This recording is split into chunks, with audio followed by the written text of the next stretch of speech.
ততদিন মুরগির গোশ খাইনি। এই পাগলা, তুই আমার ব্যবসায় লালবাতি জ্বালাতে আইছিস? এখানে বসে থাকলে কাস্টমার আসবে নি। সেখানতে ভাই 1 কেজি মুরগি দেন। কাস্টমার আইছে।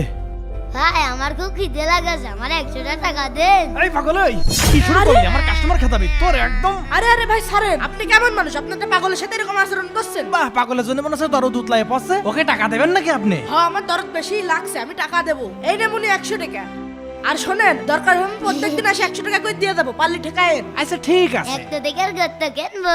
ভাই 2 কেজি সোনালী মুরগি দেন তো, বাড়ি আত্মীয় আইছে। হ্যাঁ ভাই দিচ্ছি। ও ভাই আমার হাফ কেজি মুরগি কিনে দাও। ওরে পাগলা, তোর এবার আমি গলাটাকে মারিয়ে ফেলবো দেখি। ভাই দাঁড়ান, আপনারা পাগলের গায়ে হাত দিচ্ছেন, আপনার মাথা খারাপ। আরে বাহ, আপনিও দেখি পাগলের দেখে দরদ দেখাচ্ছেন। আপনি কি মুরগি কিনে দেবেন নাকি? না, আমি হাফ কেজি মুরগি কিনে দেবো না।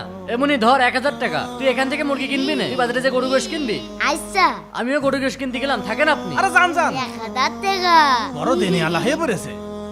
এই পাগলা থাম, হ্যাঁ? দেখি কয় টাকা হলো। আরে 1100 টাকা হয়ে গেছে। এক কাজ কর, 100 টাকা এখানে রেখে দে, আমি 1000 টাকা রাখলাম। এরকম চলতে থাকলে আমরা খুব তাড়াতাড়ি কোটিপতি হয়ে যাব। এই তাড়াতাড়ি এবার পাগল সাজ। বন্ধুরা, আমাদের চালাকিটা কেমন ছিল কমেন্টে অবশ্যই জানাবে।